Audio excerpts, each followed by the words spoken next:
Shut up and sit down.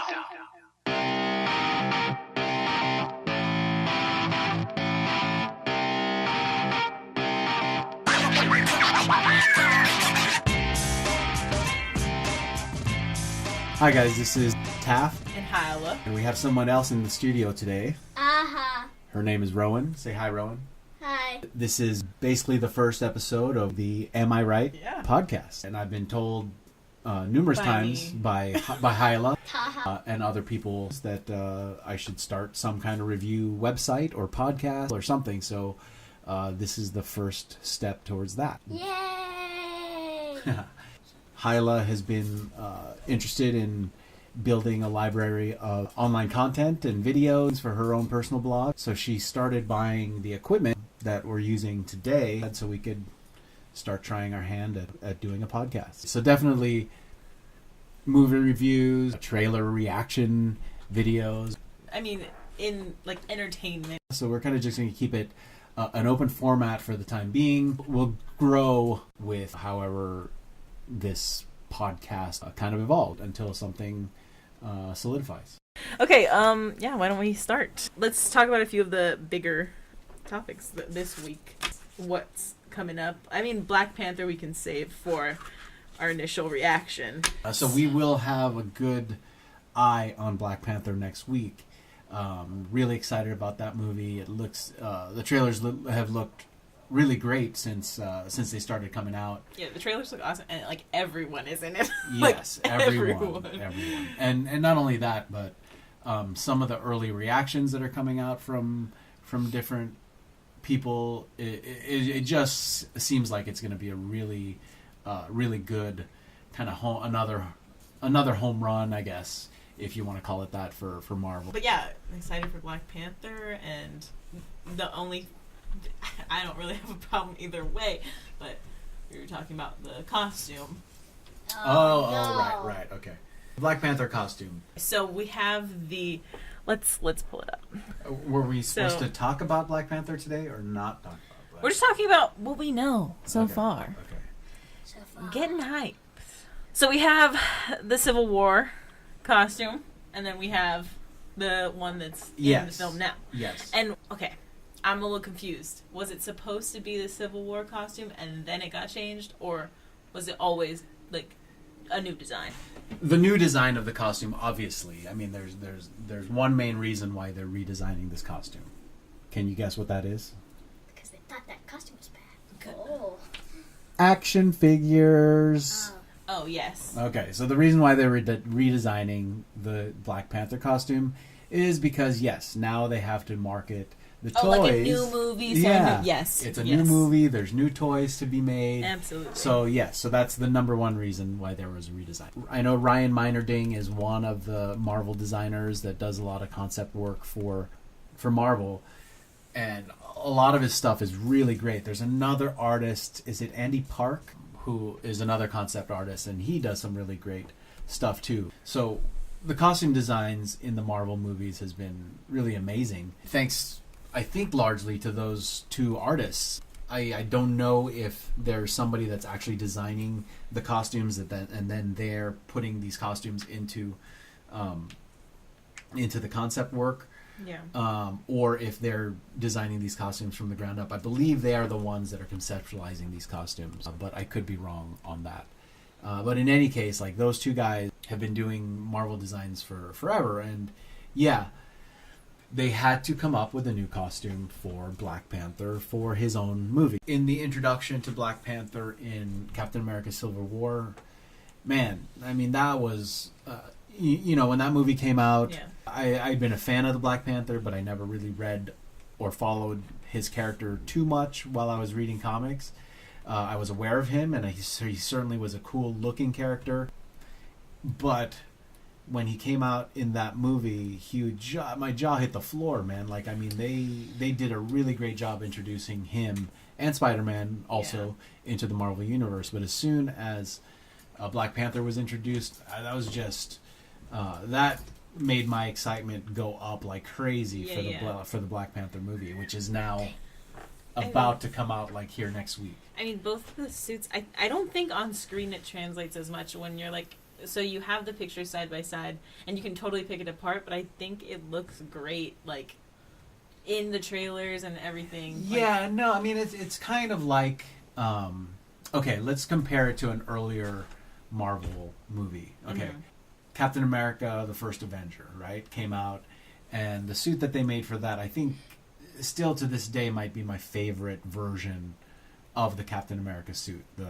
Not the one that he was using as part of the USO, but later when he starts actively fighting as Captain America, they made him a suit, and it looked really cool. It looked kind of like it fit the time, World War II, and it just looked like it fit. It looked very practical. It looked very utilitarian. It wasn't like these sculpted muscle suits that you saw a lot in the 80s and 90s.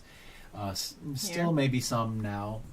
But yeah, it looked really great. That was probably my favorite design ever of the movie versions of Captain America. Now, when Avengers came out, he got a sleeker suit, and there was just something off about it. I think it was the helmet. The helmet looked kind of funky to me in Avengers, but when he was moving around on screen, it didn't. I didn't really have a big problem with it once he started moving around. It still wasn't my favorite, but it wasn't as bad as it was in still shots. So same thing for Black Panther. Black Panther's Captain America Civil War suit was really great. It had a lot of great detail in it. It had some African style kind of ornamentation on it, like the patterning on the suit itself looked very tribal and really African. It kind of really conveyed who he was as a character. Now in the new Black Panther movie, he gets a new suit, and I wasn't sure how this new suit was created, or basically they had to come up with a new idea for the suit to have him change from one suit to the other. Only in one of the recent trailers did I see Shuri, the character Shuri, who is Black Panther's sister, and apparently the designer of the costume. She's like the designer. She's super smart. She may be one of the smartest people in the Marvel universe, from what I'm hearing in some of the featurettes. Since Wakanda is a very technologically advanced country, and she's kind of one of the leaders in technology and science for Wakanda. She's like one of the smartest people on the planet, and she's the one that designs the new suit for T'Challa in that movie. Now, I personally loved the suit in Civil War, and I was a little bit bummed that they were changing it out for this new suit, because I don't think, at least looks wise, is as cool looking. I mean, it's still got the trademark Black Panther silhouette, and some of the decorations on it look accurate and look appropriate for Black Panther, but there's just a level of detail I think that was a little bit higher in the Civil War suit, which I tend to like better. Now, I feel like if you were to look at them just not knowing which movie they came from, the upgrade would definitely be the Civil War costume. Yeah. But I mean, I like both. I think they fit for their movie, though. Yeah. There's something also that kind of bugs me in the in the costume, mainly in the helmet for Black Panther. The Civil War suit had a very aggressive looking mask, and it was very, very cool looking.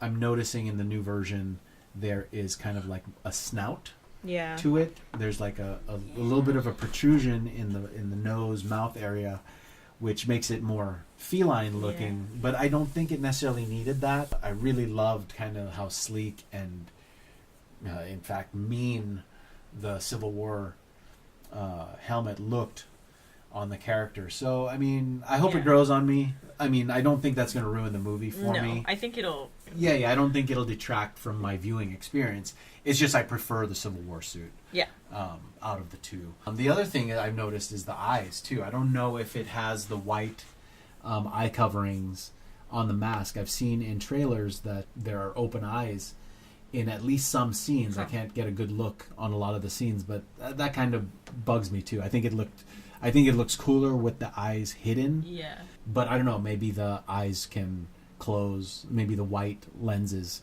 like can close and open whenever T'Challa needs that. He may be able to open and close them with some kind of switch or something. So But I mean, overall, excited. We'll see. We'll see. yeah, I'm very excited. I'm also seeing. Well, we gotta talk about the Solo trailer. So, Solo trailer.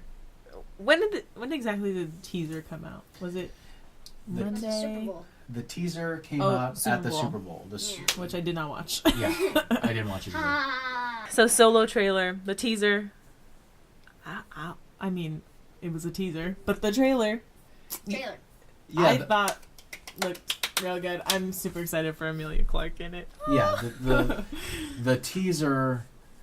I mean, I don't know why they waited so long to even come out with the teaser. I mean, this movie comes out in 3 months. Yeah.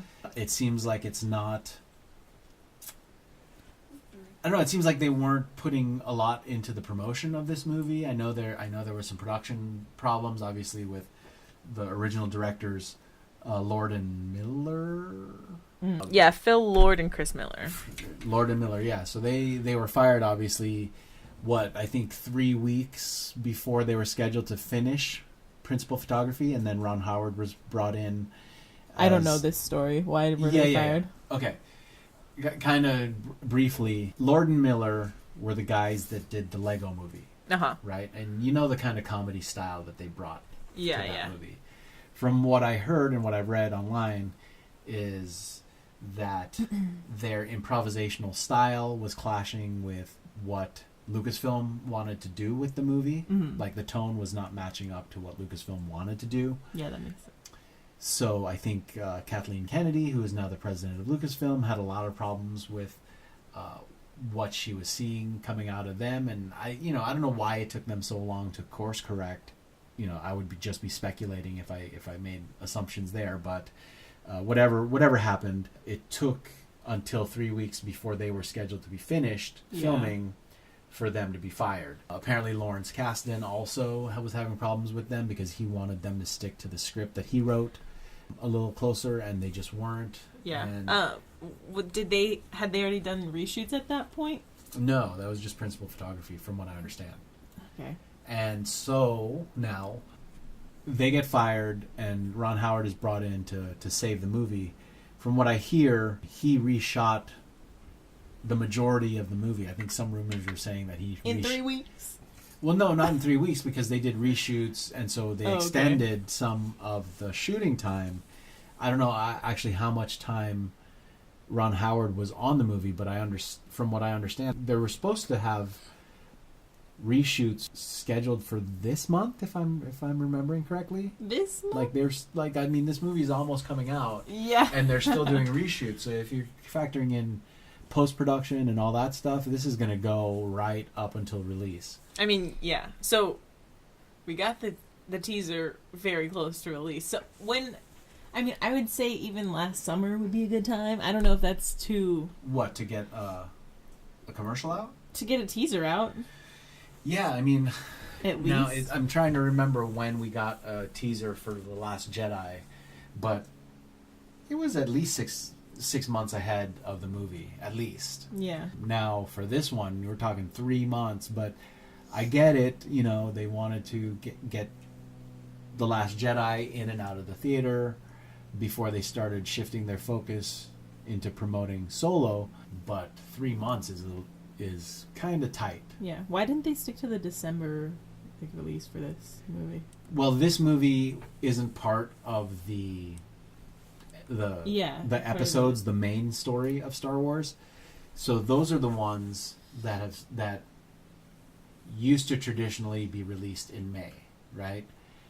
With The Force Awakens, they started releasing the episodes during Christmas time. Yeah. And in fact, I think the last movie was supposed to switch to May again to be like the more traditional release date for a Star Wars movie, but they moved that back to December. So now the sequel trilogy all come out at Christmas time. Yeah. Right?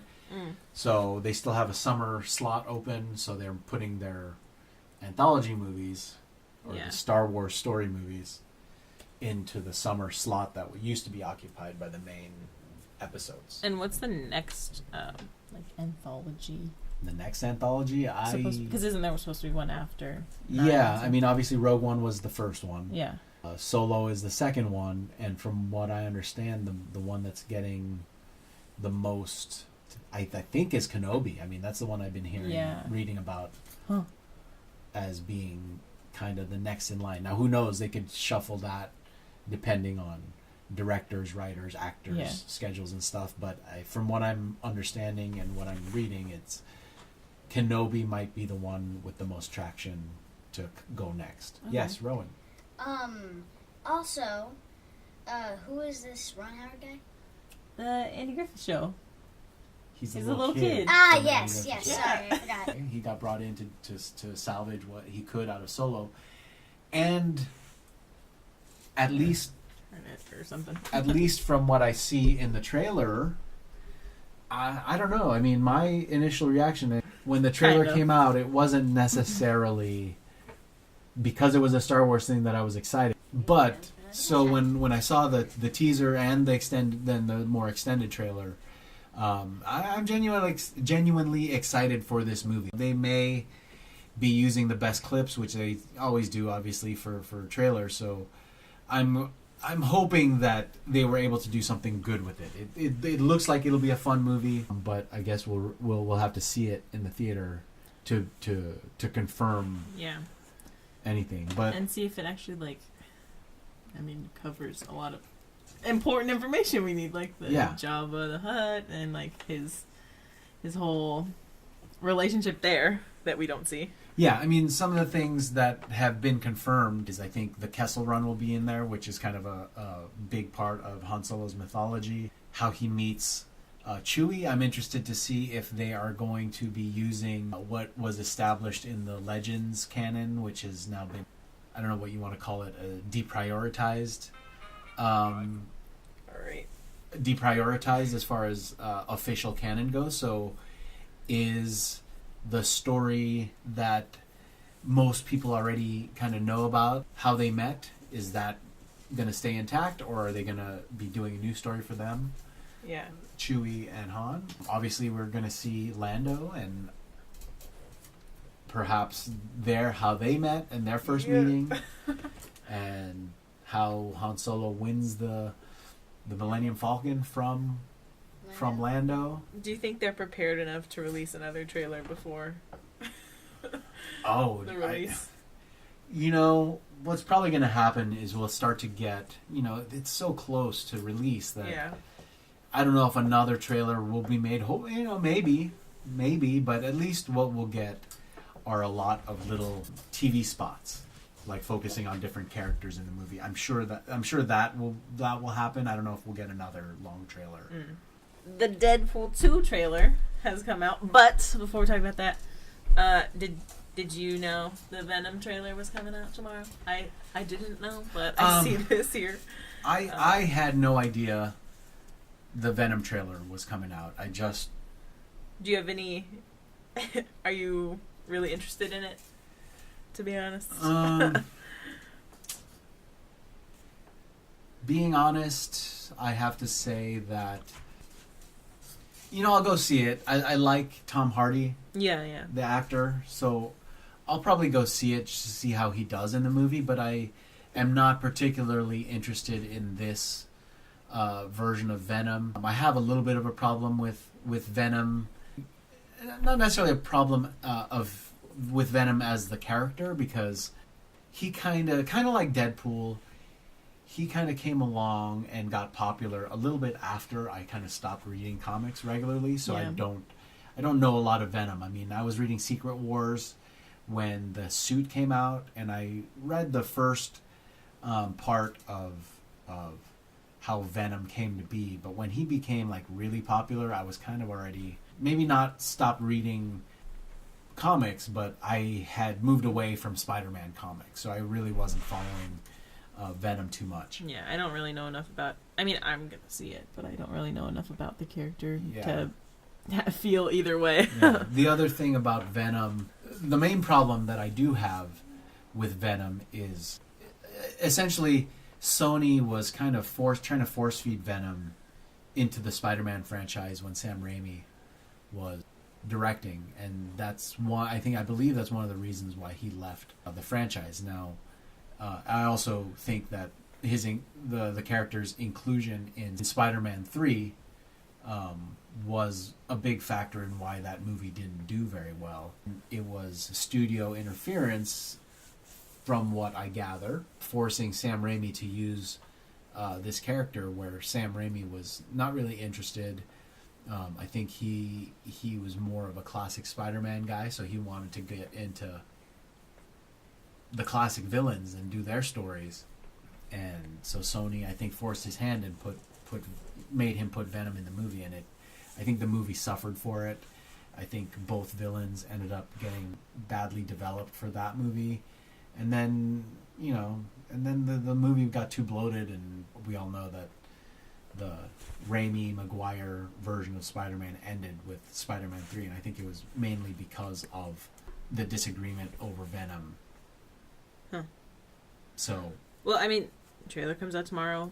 We'll probably talk about it in our next episode, but I feel indifferent right now. Yeah. Let me just add one more thing to the Venom thing. The second part of why I'm a little against this movie is, again, this is Sony trying to force this Venom thing. I mean, they don't have a Spider-Man franchise. I mean, they're involved with Spider-Man now, but their agreement is that Marvel is kind of directing what Spider-Man is doing because they want him to fit seamlessly into the Marvel universe. And when they were doing Amazing Spider-Man, they were already, again, trying to create connected, shared universe within the Spider-Man license that they had.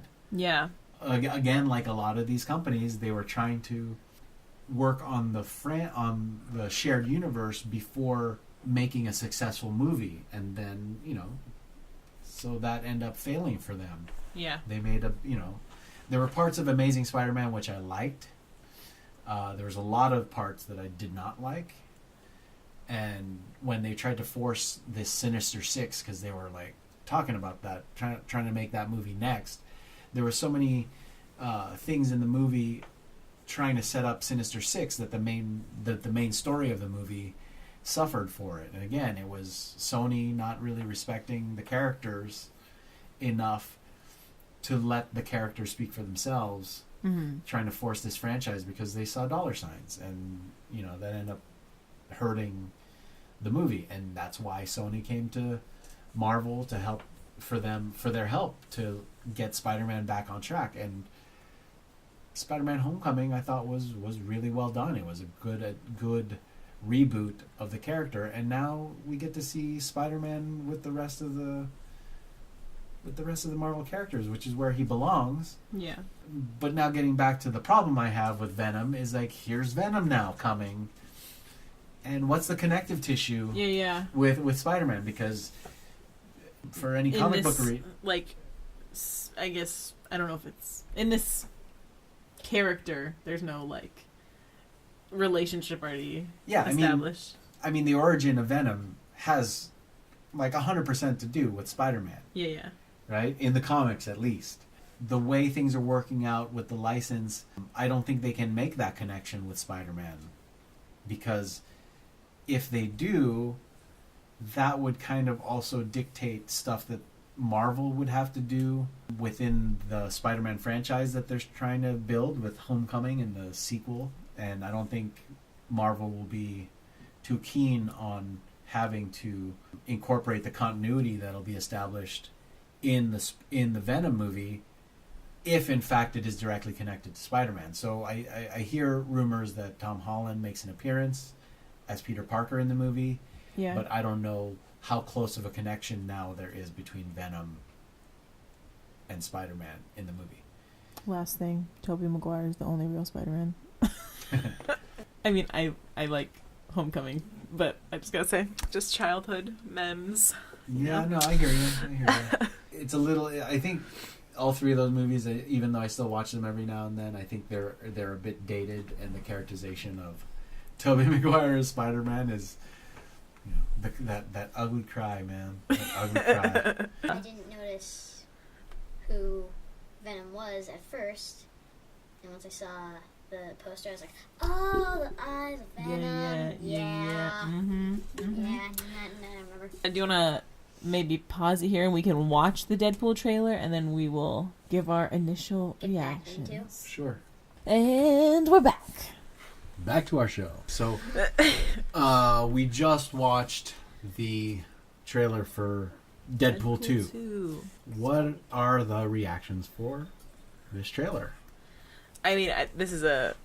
It's the Meet Cable trailer. That's this, the one that just came out yesterday, I think. Yeah. Today. Oh, today. Yes. Okay.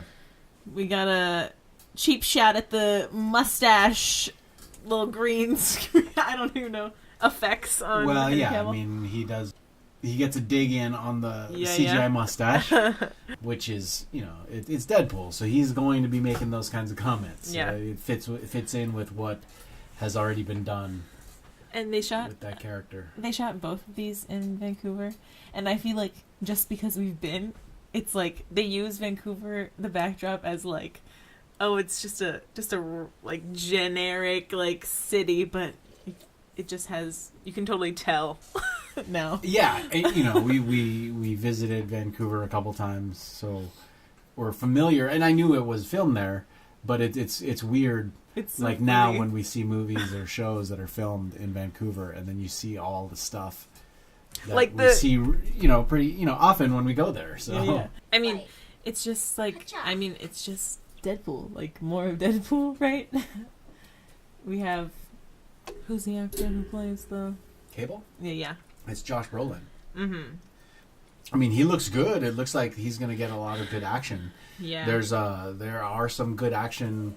It looks like there's some good action staging. I believe that is because the director is one of the directors of John Wick. So I'm sure they used, is it 8711, the stunt team that worked on John Wick? It's possible that they worked on this movie. Oh yeah, they were really good. And they're amazing. Like their action staging is really great. John Wick 2, Deadpool, Atomic Blonde was pretty good. Oh, uh-huh. And it's all 8711. So David Leitch. So yeah, I mean, He's a leech. I am very excited for that. That's one of the things that I kind of look at is like action staging in movies like this anyway, or in Yeah, it looks really good. these action movies. I like when they put the time in to actually train and choreograph the fights and just to make it look good on screen. It should be good. It says here he's also The front runner for a Fast and Furious spinoff. Oh, Aren't we at for like The Rock? Fast and Furious 25 now? Something like that. I don't think I've seen one of those movies. Not one? No. You've had to have seen one. No, I know I've never been to the theater for one, and I don't think I would choose to watch any of them.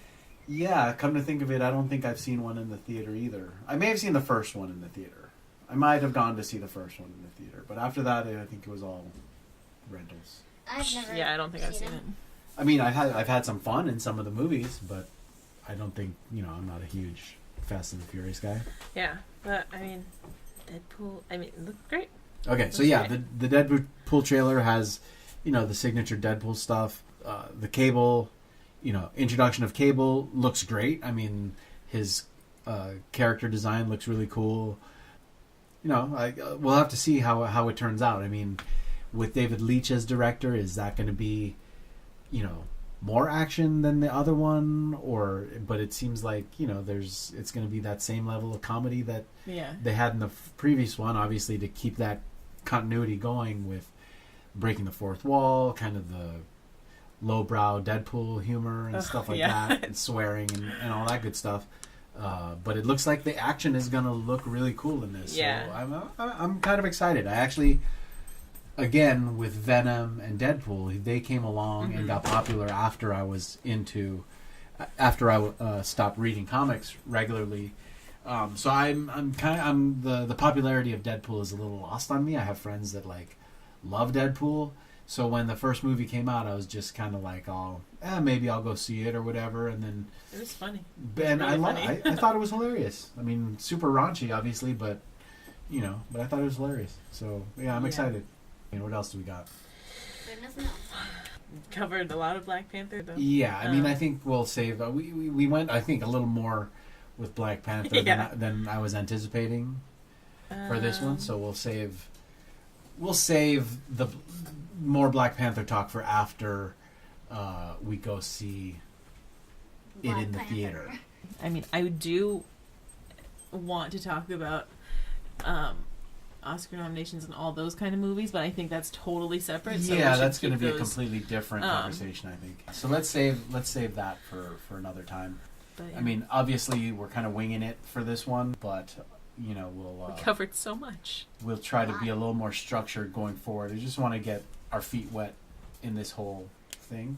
Yeah. Get some content generated, and now we'll probably have to edit and then publish this thing. Okay, well, I think that's it this week. Okay, yeah. Thanks for listening. Thanks. Bye. This is Taf and Hylah And Rowan.